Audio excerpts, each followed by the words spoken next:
प्रियंका कक्कड़ और रत्नाकर त्रिपाठी जी का भी रुख करते हुए, प्रियंका कक्कड़ जी, अगर यही एग्जाम्पल को सही मान लिया जाए जो विपक्षी दलों की ओर से खड़ा किया जा रहा है, देखिए 20-21 सालों तक बीजू जनता दल की सरकार उस समय उड़ीसा में थी जब केंद्र में हमेशा किसी और की सरकार बनती थी और एक ही दिन वोटिंग होती थी। तो अगर ये एग्जाम्पल देखें तो उस राज्य में और ऐसे कई राज्यों का उदाहरण हमारे सामने है, तो फिर इतना ज्यादा विरोध क्यों? प्रियंका जी। चित्रा जी, सभी को नमस्ते। चित्रा जी, मुझे लगता है, हमारी पार्टी को भी लगता है कि चुनाव बार बार होते रहना चाहिए, और ये खर्चे का आर्ग्यूमेंट पे मैं लेटर आऊंगी, कोई बहुत अच्छा तर्क नहीं है ये, इसलिए क्योंकि जनता के प्रति जवाबदेही रहती है नेता की। जनता के बीच बार बार जब नेता जाएगा तो थोड़ा काम भी कर लेगा। जब 5 साल में एक ही बार जाना होगा तो 5 साल तो एक बार जाएगा, वोट लेगा, उसके बाद खुद जाके विदेश बैठ जाएंगे, इनका परिवार, इनके बच्चे सब वहां पढ़ रहे होंगे, 4.5 साल बाद वापस आएंगे, वहां पे बैठ के 500 रुपए तेल कर देंगे, 4.5 साल बाद वापस आएंगे, 500 रुपए तेल को 100 रुपए कम कर देंगे और आपसे फिर वोट मांगने आ जाएंगे। तो जवाबदेही बड़ी जरूरी है लोकतंत्र में जनता के प्रति नेता की। ये चुनाव जब बार बार होता है तो वो इंश्योर करता है।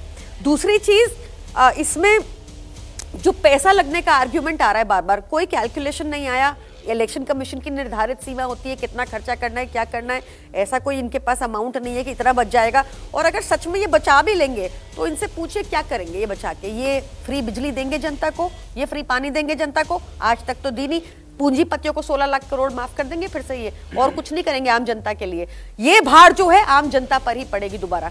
इनसे पूछिए कि जो अभी बाइपोल हुए फॉर एग्जांपल अयोध्या में, फिर बाइपोल बंद कर देंगे, ये क्या करेंगे? अभी ये बाइपोल, सॉरी अयोध्या नहीं, उत्तर प्रदेश में 10 जगह बाइपोल होने थे, इन्होंने 9 जगह कराए। क्यों नहीं कराया अयोध्या में? आपको पता है, क्योंकि इनको पता है इनकी हार निश्चित है। तो ये मैनिपुलेट करने के तरीके हैं, जनता को भटकाने के तरीके हैं। जनता के बीच में नेता को जाते ही रहना चाहिए, तभी वो जनता के सामने झुकेगा। जनता मालिक है लोकतंत्र में, नहीं तो ये नेता सारे मालिक बन के बैठ जाएंगे हमारे सर पे। ठीक है, रत्नाकर त्रिपाठी जी से जल्दी में जवाब ले लेती हूँ। रत्नाकर त्रिपाठी जी, इस देश में जब एक देश एक चुनाव हुए थे तो कांग्रेस पार्टी की ही लंबे वक्त तक सरकार थी और आज वही विरोध करते हुए दिखाई दे रही है। 1971 में ये परंपरा इंदिरा गांधी जी की ओर से तोड़ी गई थी। तो अगर उस दौर को वापस लेकर आ रही है बीजेपी, तो आपको तो खुश होना चाहिए कि एक दौर जो छूट गया था बहुत पीछे, उसको लाने का काम भारतीय जनता पार्टी की ओर से किया जा रहा है। फिर विरोध किस बात का? लोकतांत्रिक व्यवस्था में चित्रा जी, जनता की इच्छा सर्वोपरि होती है और जनता ने अलग अलग जगहों पे अलग अलग चुनाव की करके सरकारें चुनी। उन सरकारों को भंग करके आप एक देश एक चुनाव की ओर ले जा रहे हैं। ये नैतिक रूप से, राजनीतिक रूप से और जनता के रूप से गलत है। एक शेर पढ़ा था नकवी जी ने, उस शेर का असली अर्थ में बता देता हूं। ये लोग क्या कर रहे हैं, वही हकदार है किनारों के जो जबरदस्ती नाव डुबा दें बाकी की धारों में। तो ये लोग वही कर रहे हैं, संघीय ढांचा है। आपने एक उदाहरण दिया कि 2019 में उड़ीसा में बीजेपी जीती संसद में और नीचे जीती बीजू जनता दल। आप ये भी तो बताइए कि देखिए स्थानीय मुद्दे, क्षेत्र प्रदेशी मुद्दे कितने प्रभावी रहे कि 2024 में दोनों बीजेपी जीत गई। आप ये बताइए ना सर। लेकिन 20 सालों तक बीजू जनता दल की सरकार थी रत्नाकर जी, 20-21 सालों तक बीजू जनता दल की सरकार थी। केंद्र में सरकारें बदलती थी, वहां पर सरकारें नहीं बदलती थी। देखिए, राजनीतिक विश्लेषक मत बनिए। हाँ, मुद्दे प्रभावी होते हैं, संघीय ढांचा होता है। प्रेम शुक्ला जी को नहीं पता है, यूपी में स्नातक के भी चुनाव होते हैं परिषद के, यूपी में पंचायतों के भी विधान परिषद होते हैं, कोऑपरेटिव होता है, कितने चुनाव। और एक बात बताइए कि आपको आपके कान में समस्या है क्या? कोई लोकतंत्र की कोई कीमत होती है क्या? आप उसको पैसों में तौल रहे हैं। आपको लग रहा है अरे क्या चीज मना होता है कार्य में? उस समय नई घोषणाएं मना होती। चुनाव को प्रभावित करने के लिए आप नई घोषणा नहीं कर सकते।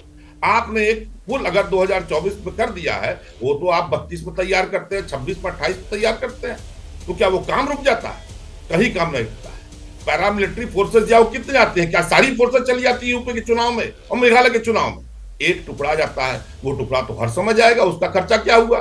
पोलिंग स्टेशन के खर्चे को लेकर बड़े चिंतित हैं वो लोग जो 9,000 करोड़ का जहाज बना के पूरे विश्व में उड़ रहे हैं और पूरे विश्व में ऐसे ही नॉन एजेंडा घूम रहे हैं वो पोलिंग। एक चीज मुझे बताइए, आपसे 2 चीज पूछता हूं Chitra ji. Unified pension scheme किस दबाव में आई? इसी दबाव में आई कि बीजेपी को लगा कि ओल्ड पेंशन स्कीम को लेकर के दबाव बन रहा है, चुनाव हार जाएंगे पूरी तरह से। आप मुझे एक बात बताइए, अभी बड़े अच्छे से मुख्तार अब्बास नकवी ने कहा चित्रा जी जनमत संग्रह करा लीजिए। अरे नकवी जी कहां गए? सोलापुर में वहां की पंचायत ने कहा कि हम बैलेट बॉक्स को लेकर जनमत संग्रह कराएंगे, मॉक पोलिंग कराएंगे। हुआ क्या? कर्फ्यू लगा दिया गया। पंचायत अध्यक्ष विजया मारकवाड़ के 60-70 लोगों पे FIR कर दिया। करा लो ना भैया, एक ही चीज के लिए क्यों मॉक पोल कराते हो? बैलेट को भी लेके करा लो। जनता की वो भी तो मांग है। मान लीजिए विपक्ष पूरी तरह नहीं जीता है, लेकिन 40% तो जीता है, 45% तो जीता है ना। ठीक है, सब वक्त हमें इतने की इजाजत देता है। 10 सेकंड जल्दी से बोलिए। संघीय ढांचे पे ये प्रहार है। पंचायत के अलग मुद्दे होते हैं, प्रदेश के अलग मुद्दे होते हैं, नगर पालिका के अलग मुद्दे होते हैं और राष्ट्र के अलग मुद्दे होते हैं। और ये कैसे लोग हैं राजनीतिक रूप से अपरिपक्व? One nation one voter. तो जब 1952 से 1967 तक इस देश में चुनाव हो रहे थे, क्या आप उनको अपरिपक्व बताने की कोशिश कर रहे हैं? सवाल बहुत सारे हैं, जवाब का इंतजार रहेगा।